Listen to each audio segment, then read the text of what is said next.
তিনটা আপনি আলাদা আলাদাভাবে দেবেন। এটা কি দিচ্ছেন? এটা হ্যাঁ মিষ্টি মুড়ি, তাই না? একটু ধীরে একটু ধীরে। এটা কি? চিড়া। এটা দই না?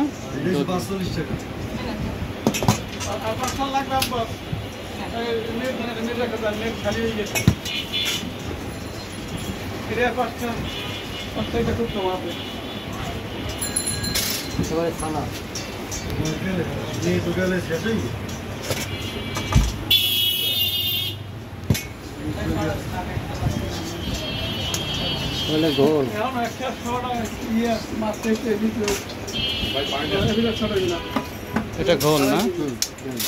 এই হচ্ছে যে আপনার মোটামুটি আইটেম, তাই তো? আচ্ছা।